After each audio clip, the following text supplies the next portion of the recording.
Oh shit, it's early in the morning. Alright. It's, what, 3:37 AM, as you can see on the clock, and I decided that I couldn't be fucked sleeping, so I was going to respond to some comments and put up a part 2 to my original guide. So I've made a few changes to my Tectonic slam build. Tectonic, what do they call that skill? Tectonic slam build. So first of all, I have gotten up to 8 endurance charges now. So where are we at? MISC. As you can see, we're at almost max resist for fire, but once our endurance charges ping, then we get basically 90% armor and max resist on everything, and chaos resist is pretty much at 0.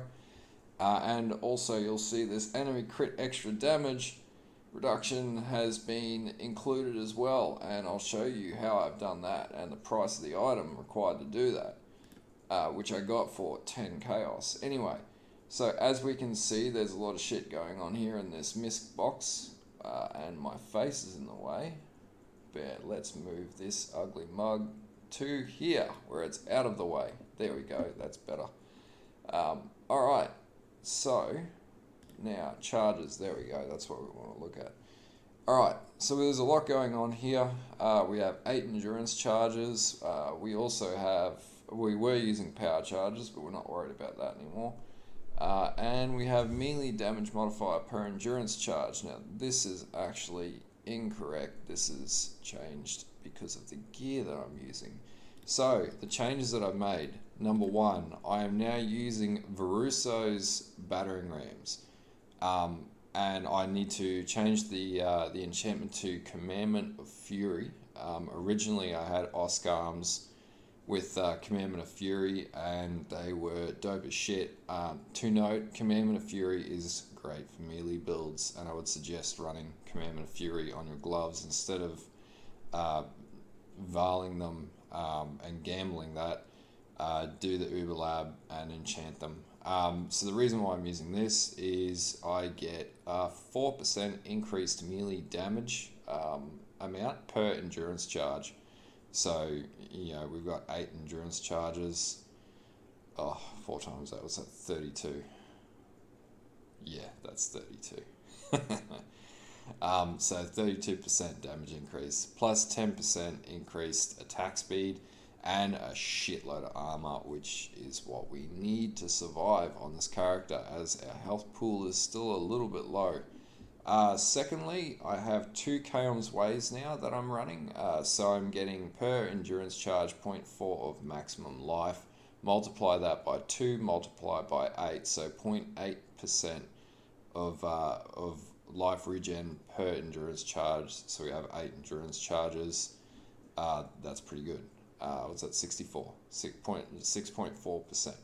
So that's not bad at all. That's quite good. Not to mention, per endurance charge we get 500 armor, and we have 2 Nebulocks. So per endurance charge we get an additional 1000 armor. We have 8 endurance charges, so we're getting 8000 armor, which is pretty cool. And also the other stats that we get off Nebulocks. So I did get a Nebulock which has about an entire aggregate damage rating of 250 plus. I would suggest doing that. They're about 6 to 10 C. Chaos Waves get a little bit expensive. They're going up to 23 C each roundabouts. My chest I haven't finished yet. I'm still trying to 6-link my Belly of the Beast. I'm on a bit of a budget because I've been bled dry on maps, so bear with me. This will get better. My belt I actually picked up for 10 chaos, which if I do a valuation of this belt now, I think it's worth, there we go, 116 chaos now. And the reason why is this is actually a shaped belt. I not only get 121 life off this, I get 48% to cold resist, which is ridiculous. That's a max roll. And yeah, that's a T1 roll. I also have a mastercrafted rank 3 roll of 35% lightning resist. The maximum yeah, Festooned roll isn't great, but it's still good. And also, I have reduced extra damage from critical strikes, so that's pretty important. That just means that 24% of the damage that I would take from a critical strike is mitigated, so it's pretty cool. Other changes, I'm still working on my helm. I'm using a Carnage Heart for the leech, more leech better. And I'm using Kaom's Roots as well with 192 maximum life, so I think I picked these up for like 10 to 15 C. Don't spend too much on these. This is literally just trying to push my health up.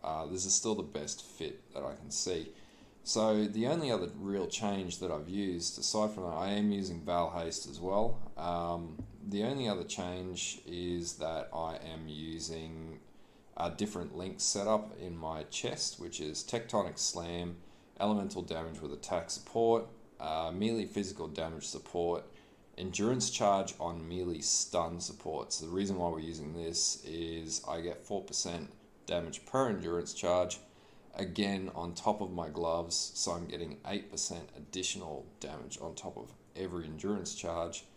And not to mention on top of that, this also gives you a higher probability of generating charges. We're not just relying on the Ascendancy. So you're pretty much going to generate charges non-stop, which is awesome. The next thing is Combustion. So I played around with this for a little bit. Combustion is by far the best blue gem to have on this. And the reason why is it's not like additional fire support, which I think I have in this socket here, where it's giving you a 43% of physical damage gain. And the other one I think is elemental support or whatnot, which takes away your ability to ignite enemies, but does like 35% or up to 43% or whatever additional elemental damage. The advantage of using Combustion is that it not only gives you an increase on your total fire damage, so it's on top of fire damage, which scales off physical. It also gives you 44%. Right now, this level 15 gives me 44% chance to ignite, which will go, I think, up to 50%. It also mitigates fire resistance. So as you can see, I'm not using a gem that mitigates fire resistance outside of Combustion. So this not only, it drops back on fire penetration, because fire penetration goes up to like 30 to 40%, but this scales to about 20-25%, somewhere in there, 22%, and it's also going to give me increased damage, which is better than just penetrating resist, because we scale leech off damage, so it means we're leeching more. And obviously multi-strike, because we want to be a crazy bastard and we want to burn our mana out really quickly. That's where I'm at right now with this build. Now there are a couple of improvements that I'm going to make. First of all, I'll just drag this on screen. First of all is the Watcher's Eye that I use currently only has a health flask modifier. I'm actually going to save up a couple of X when I guess I just need to get lucky with RNG. I haven't had much luck yet. But I'm basically going to get this Watcher's Eye Prismatic Jewel, which gives me gain life on hit while effective by Vitality, because obviously we use Vitality as one of our passives. The other improvement that I'm going to make is running a Fire and Presence. Now these aren't never cheap because they're Fire and Presence.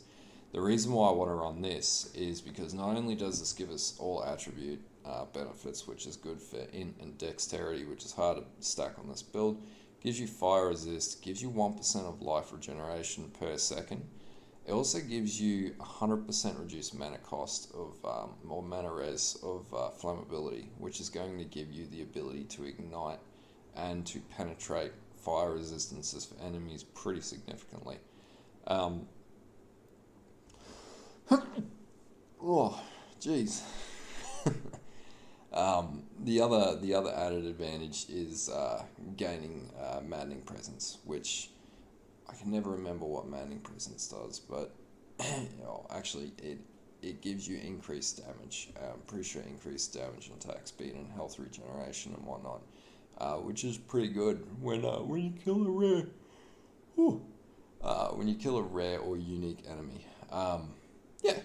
So I would say that's not a bad upgrade. Now, it's just going to be the case of balancing things out. Now, that'll give me some more health to my pool, more health regeneration, and give me resist pen, which is what I want, and this maddening presence. So that's a pretty good upgrade.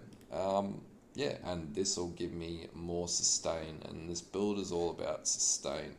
Right now, it seems to be doing okay. It can do Uberlab very easily. Also note, I've got on my Leap Slam Fortify, which gives you a damage buff for Fortify as well.